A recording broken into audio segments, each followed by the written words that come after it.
This Dalton Wade Real Estate Group property video is presented by Amanda Cape.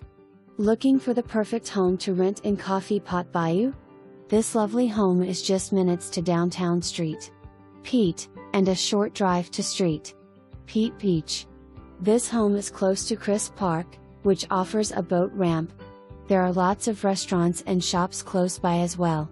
The tenants will have to pay an application fee of $300, and 1.5 months rent as security deposit, first month's rent, and last month's rent upon signing the lease.